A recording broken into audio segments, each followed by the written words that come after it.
Hey, what's up, Unbroken Nation? Hope that you're doing well wherever you are in the world today. Today's episode is going to be a little different than usual. In kind of the celebration of now eclipsing the 100 episode marker and over 150,000 downloads, and finding out just recently that the show is in the top 1.5% of all podcasts on planet Earth, which made me super excited. I knew that I had to just take a moment here, first and foremost, and say thank you so much for listening, for sharing, for commenting, for when you leave the reviews on iTunes. It means the world. But with this many episodes in, it made me realize, there are probably some of you people, amazing human beings in the Unbroken Nation, who have really kind of no idea who I am. And I thought to myself, well, what can I do here? I would love to share my backstory with you. And so what I'm going to include in today's episode is actually the preface to my book, Think Unbroken: Understanding and Overcoming Childhood Trauma.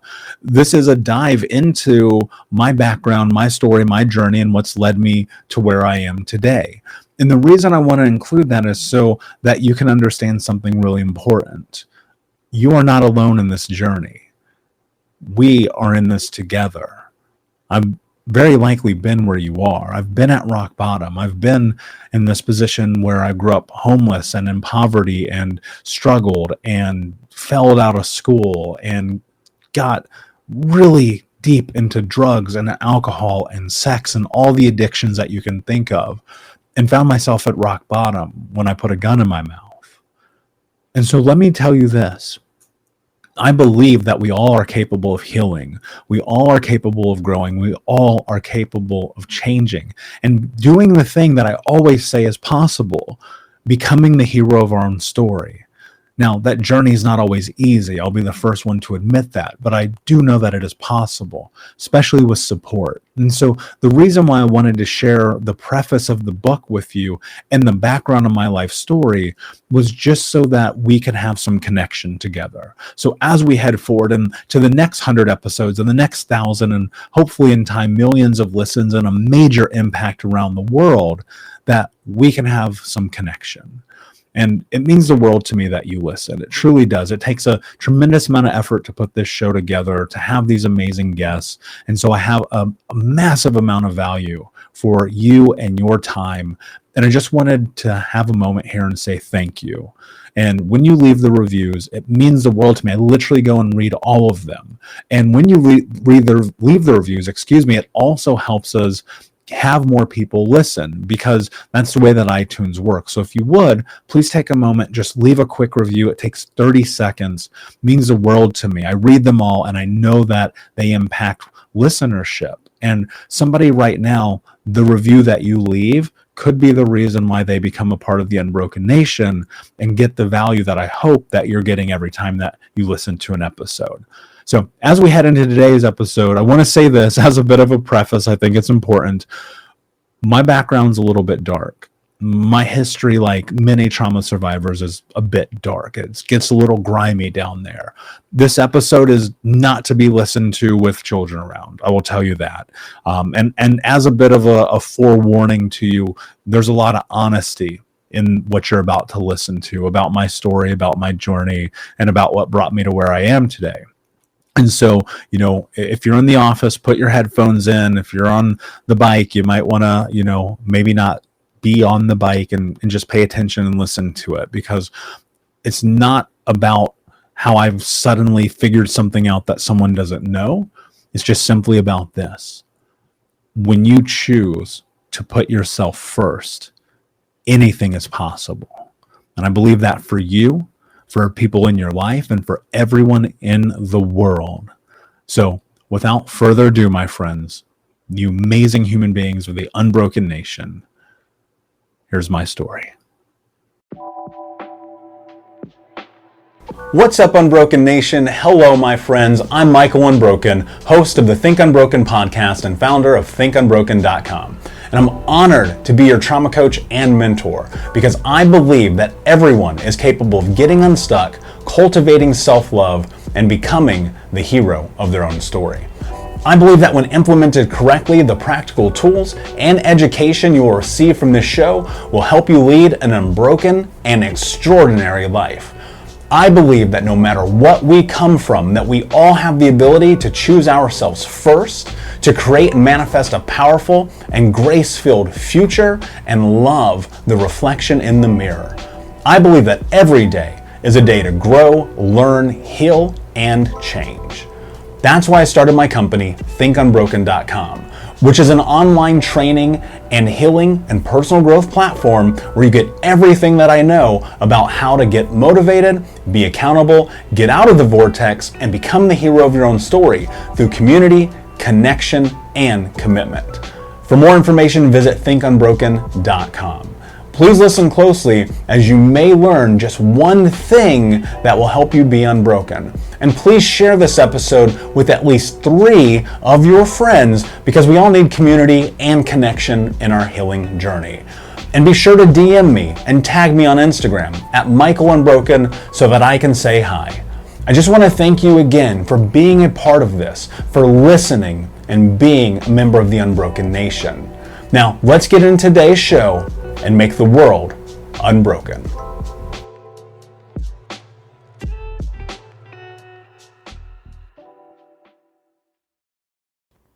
Preface. Downhill, head on. This crash is coming slowly. Move. Or watch the slow death of your way of life.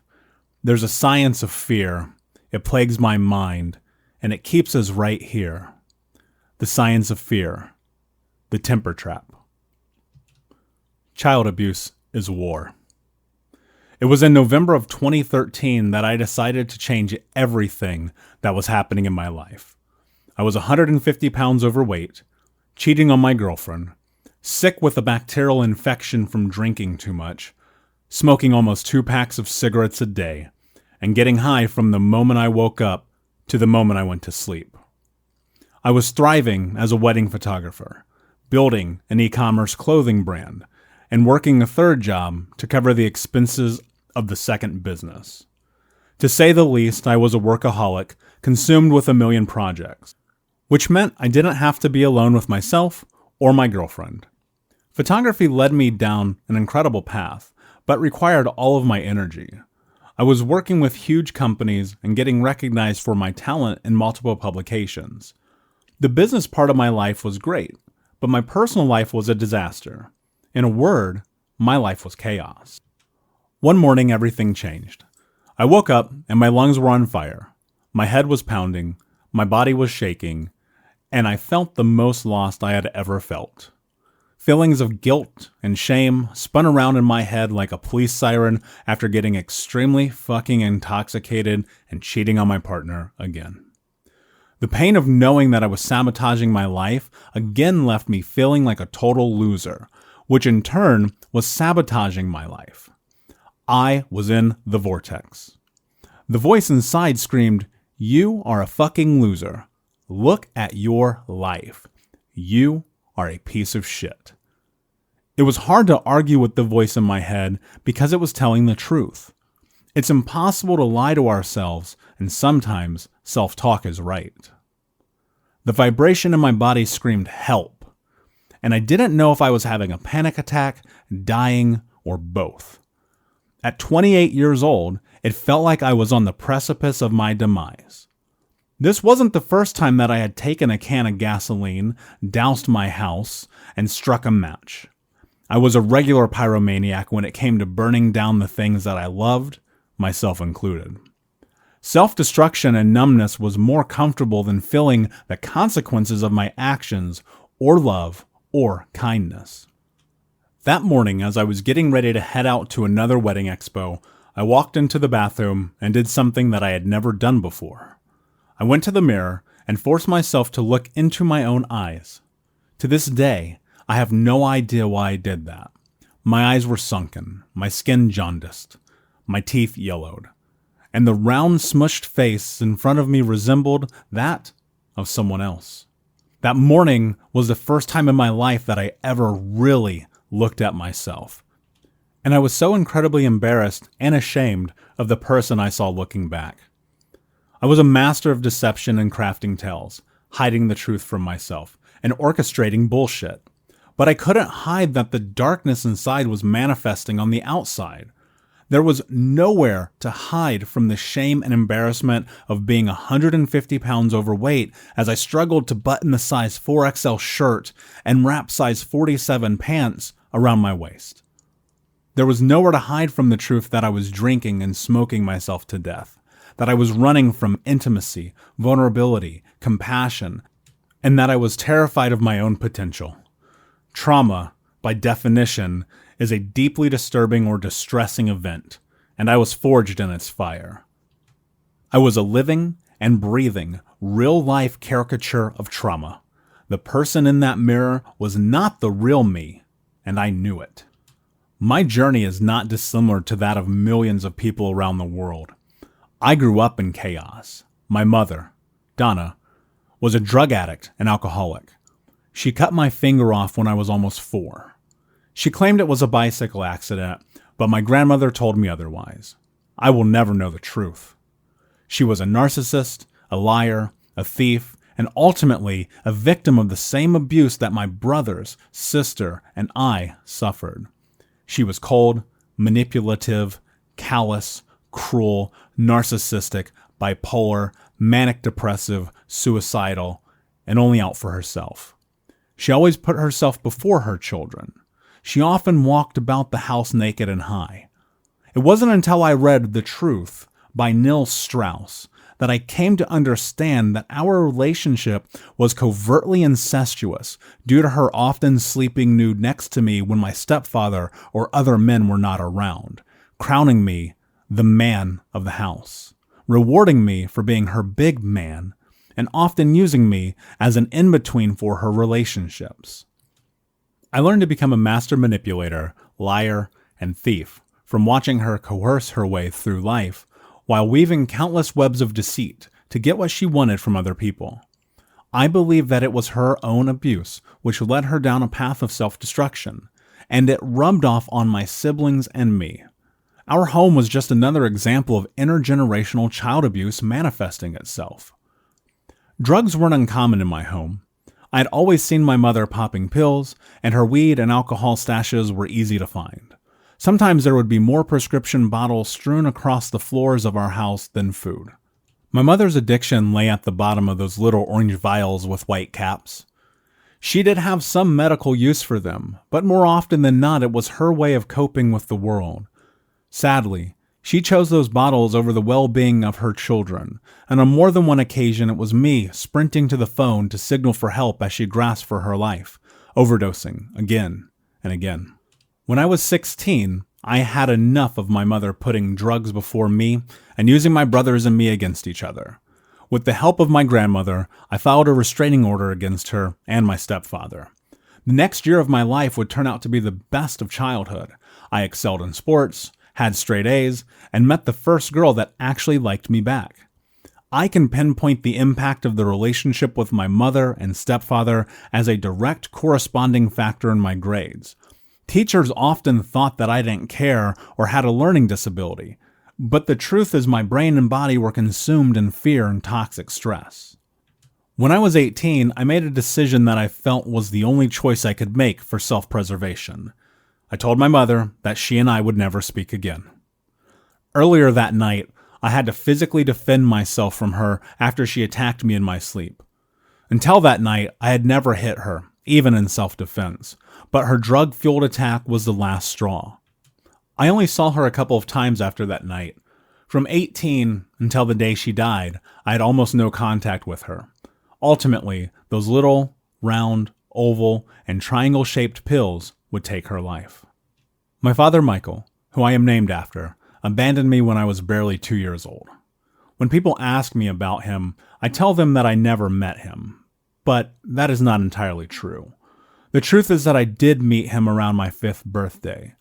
He picked up my brothers and me from the rundown apartment we lived in on the west side of Indianapolis with my mother and our mutt mixed breed dog, Wolfie. He took us to the shopping mall on the north side of Indy to buy us presents, or at least that is what we were told was going to happen. There were no presents, but we did have a slice of pizza in the food court. After asking to ride the penny horses, he beat us in front of onlookers who did nothing to stop him. I don't know what we did that was so wrong. I will never forget that day. That is my only memory of him, and to carry his name is a burden that I often feel. Part of me has always thought that I would change my name, and the other part of me wants to prove my strength despite him. My stepfather, Sebastian, was hyper-abusive and liked to torture me by flicking me in the head, calling me fat and worthless, and hitting me for asking questions. He once slammed me into the living room closet door when I confused the word Pisces for feces as I tried to read my baby brother's horoscope from the Indy Star Sunday paper. My youngest brother is his only biological son, and the only one that didn't suffer. My stepfather found joy in dragging my brothers and me out of our beds and beating us. He would scream, "Keep crying and I'll give you something to cry about." Eventually, I learned to stop crying and accept pain as a way of life.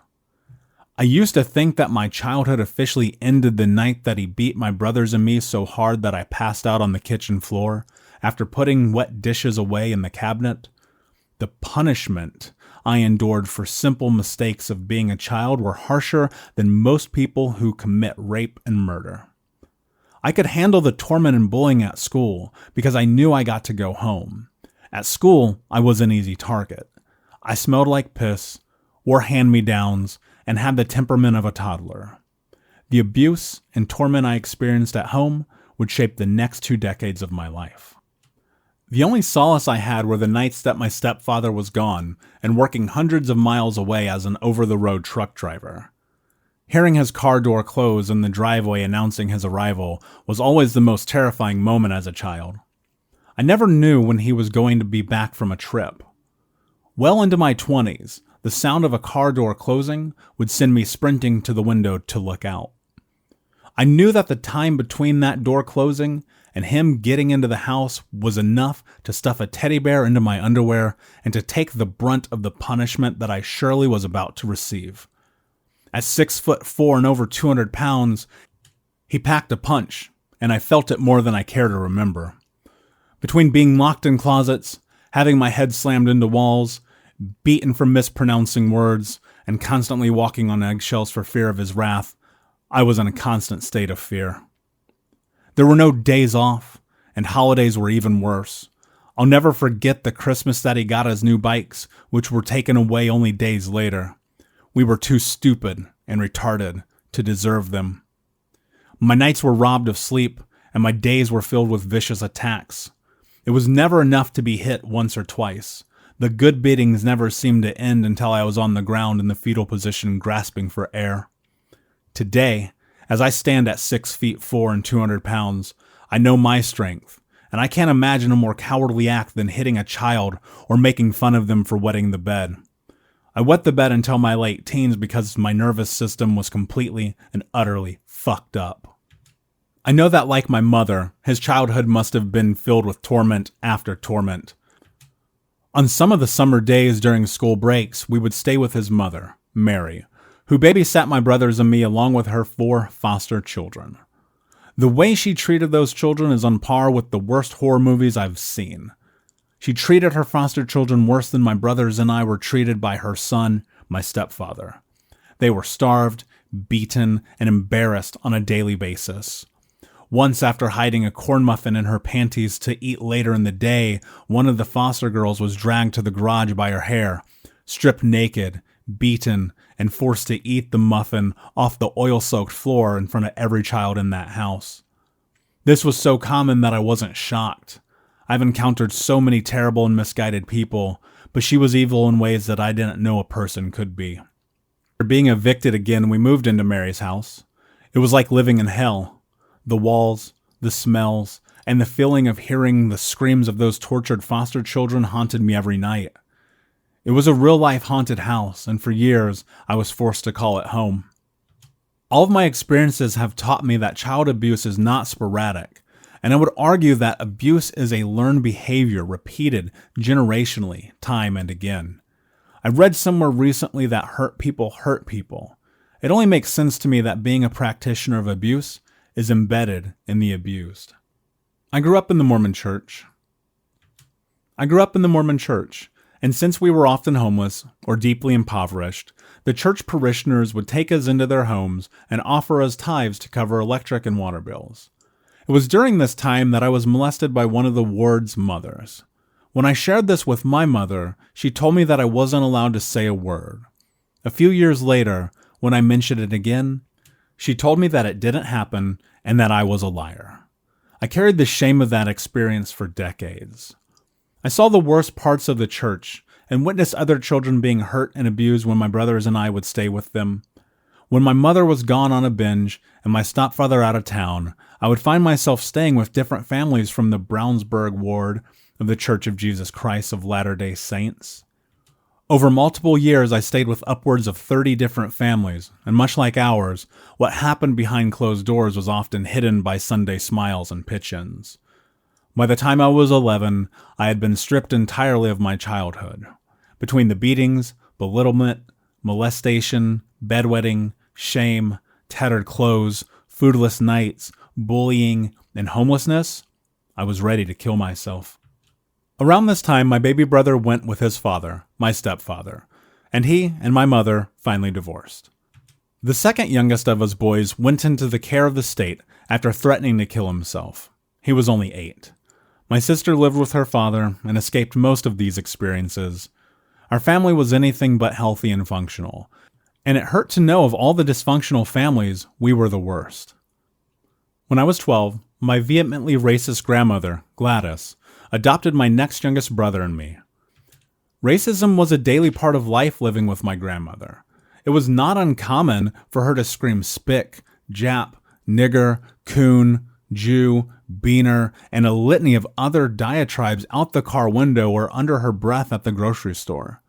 It wasn't until my last few years of high school that the direction of her racism changed and began to directly impact my brothers and me. By the time I was a senior in high school, she would often say, "I guess you want to go to prison with those nigger friends of yours," and "I didn't raise you to be another one of these black bums." This would be the downfall of our relationship, and one of the major reasons that I removed myself from her in the same way I had my mother. Looking back, and knowing that a copy of Adolf Hitler's autobiography and manifesto, Mein Kampf, was in the living room, I was not surprised by her racism. I will forever be thankful to my grandma for taking me in. However, being a biracial teen in a racist household in an almost all-black neighborhood led to a full-on identity crisis in high school that would take me another 10 years to sort out. High school was certainly no walk in the park. While I did well in sports, the dog-eat-dog, prison-like environment at my school, one of the worst in America, drove me to stay intoxicated as often as possible. In fact, Northwest High School had such a deplorable graduation and pass rate that it was listed as a dropout factory in a study at Johns Hopkins. It has since been shut down due to budget deficits and declining enrollment.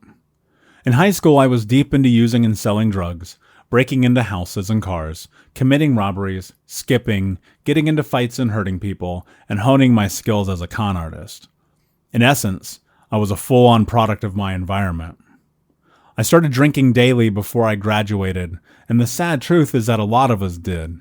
I was on a one-way path to being kicked out of school, but there were 2 teachers who, without question, impacted the direction of my life.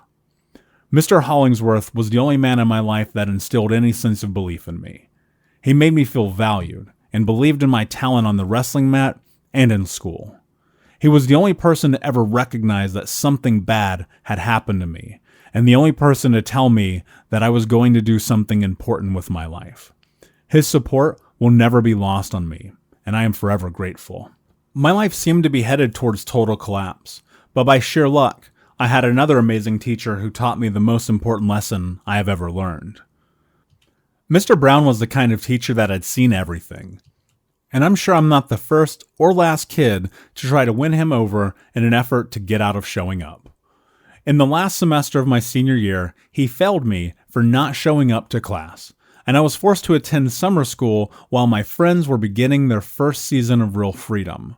I begged him to pass me. I literally cried and begged him.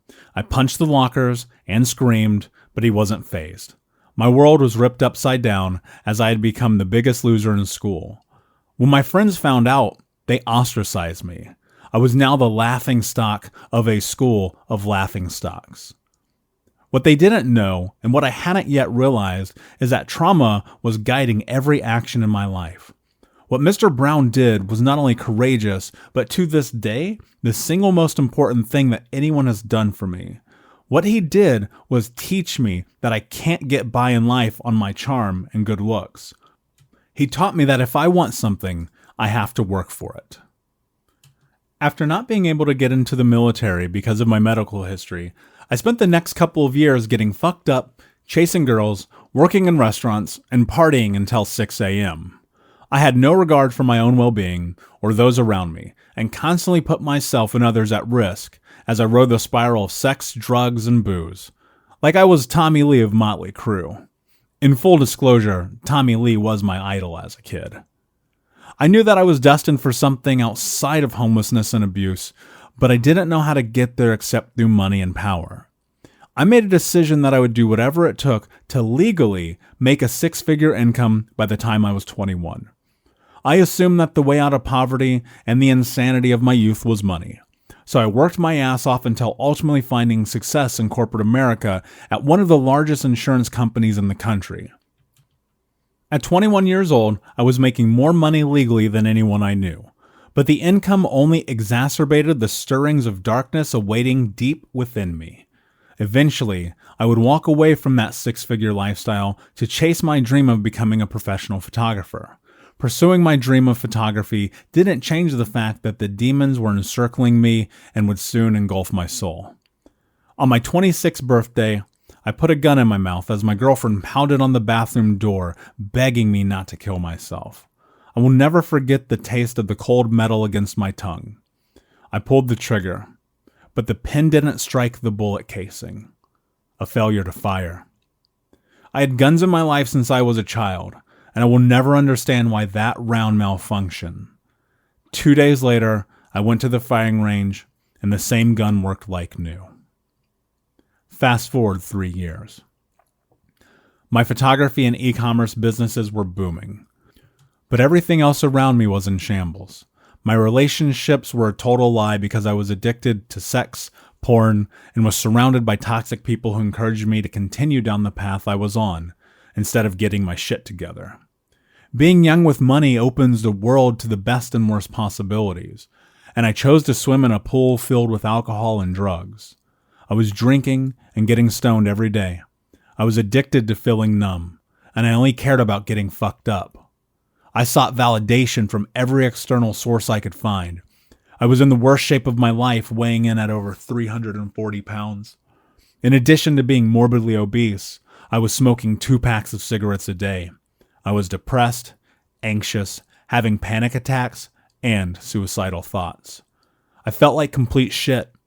I couldn't face the cold hard fucking truth that I needed to stop making excuses and take my life back. After another drug and alcohol fueled night, I woke up hating myself. I hated who I was and who I had become. As a child, I promised myself that I would be better than the people who brought me into the world. I'd broken that promise to myself. I decided in a single moment that everything had to change. This was my mirror moment. That was 7 years ago. There's a lot to be said about the impact of our past and the way that it shapes us into the people we are and will become. But more often than not, it's a crutch and an excuse. I no longer seek validation for my existence through external sources, and have found a real and true love for myself. I'm no longer playing the victim. I have transformed my body and my mind through hard work, dedication, persistence, and the unwavering belief that I can do anything. One of the hardest truths that I had to admit to myself was that vicious and undeserved trauma happened to me again and again. I had to accept that I had survived some of the most toxic environments imaginable, and that I lost my way because I was so dissociated from the truth. They say that the truth will set you free, and I agree with that to an extent. The part that they leave out is that you have to acknowledge and feel the truth if you want to be released from its grasp. Today, I educate people around the world on the effects of trauma and how to get out of the vortex, take their lives back and become the person that they know they are capable of being. The most critical piece of being is taking the first steps towards healing. When I look back at that moment in the mirror, I am reminded of the promise I made to myself. I promised myself to stop making excuses. I would do anything to get healthy, including leaving everything behind to start over from scratch. It's not that I was running from who I was running towards who I wanted to be. What I didn't know was that the road to recovery and healing would be more daunting and confusing than the actual trauma itself. Surprisingly, the process of discovering who I am was more complicated than being the person that the world wanted me to be. The day everything changed, I acknowledged that I was responsible for creating the Michael I saw staring back at me. The Michael that stands in front of me today is the same, but with one huge difference. Today, I love myself. I love my strength, courage, personality, body, heart, and mind. I had to walk over the fiery hot coals and smoking ashes of the flames that once engulfed me because that was the only way I could create who I am today. When I look in the mirror now, the wailing police sirens have turned into a powerful yet gentle whisper of a breeze that tells me, you are strong, you are capable, you are loved. It is through your story that others will find their light. It is through your power that change will happen. Go forward without fear, because today could be the best day of your life. Trauma doesn't give a shit about where you live, what color your skin is, how much money you have, or your status in society. As many as 70% of adults may be survivors of trauma. My mission is to guide survivors of trauma by connecting them with the warriors that they genuinely are. The battle against trauma is one that must be faced together, and it's easier to do it with a team by your side. Society may have once labeled me as an outcast, a loser, a drunk, a stoner, a liar, a cheater, and a thief. And those labels were all true. However, the one label I have always rejected was being called broken. I never felt broken, but I longed for someone to show up and guide me through the healing process. They never came. I decided to write this book because it is what I needed when I started my journey. I hope that you find it to be the same. I am here for you. We are in this together. We are not alone. We are the Unbroken.